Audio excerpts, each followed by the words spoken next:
Drugs issue Telangana రాజకీయాలను కుదిపేస్తోంది. BRS నేతలకు టీపీసీసీ చీఫ్ సవాల్ విసిరారు. టెస్టులంటే భయం ఎందుకని ప్రశ్నించారు. డ్రగ్స్ టెస్టుకు సీఎం రేవంత్ రెడ్డి సిద్ధమన్న మహేష్ గౌడ్ కేసీఆర్ డ్రగ్స్ టెస్టుకు సిద్ధమా అని సవాల్ విసిరారు. 10 ఏళ్ల బీఆర్ఎస్ పాలనలో రాష్ట్రం డ్రగ్స్ మయమైందని ఆరోపించారు. చట్టం అందరికీ సమానమని ఎవరిని వదిలిపెట్టే ప్రసక్తి లేదని స్పష్టం చేశారు. అసెంబ్లీకి మా ముఖ్యమంత్రిని తీసుకొస్తా, ఇద్దరు మొదట టెస్ట్ చేసుకోవాల్సిందే, తర్వాత మీరు మేమందరం టెస్ట్ చేసుకోవాల్సిందే. డ్రగ్ టెస్ట్ జరగాల, ప్రతి నాయకుడు టీఆర్ఎస్ ప్రతి నాయకుడు టెస్ట్ జరగాల, మేము కూడా చేసుకుంటాం, మేము రెడీగా ఉన్నాం. సభా నాయకుడు సభా ప్రతిపక్ష నాయకుడు ఇద్దరు టెస్ట్ జరగాల, జరిగిన తర్వాత అందరం టెస్ట్ చేసుకుందాం. ఎటు పోతుంది అధ్యక్ష?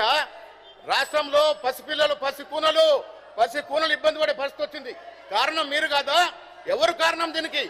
యథేచ్ఛగా 10 ఏళ్ళు యథేచ్ఛగా డ్రగ్స్ మయం చేశారు రాష్ట్రాన్ని. డబ్బుల కోసం కకృతి పడ్డారు అధ్యక్ష. కొందరు నాయకులు డ్రగ్స్ వ్యాపారం చేశారు. ఇంతకన్నా సిగ్గుచేటని విషయం ఉంది అధ్యక్ష. ఈ రాష్ట్రము కొత్త రాష్ట్రము, చిన్న రాష్ట్రము, ఎంత పగటిబందిగా ఎదగాల్సిన రాష్ట్రము డ్రగ్స్ మయమైపోతే, డ్రగ్స్ మద్యము గాంజా విచ్చలవిడిగా వస్తూ ఉంటే మన పిల్లలకు సంరక్షణ ఎక్కడా?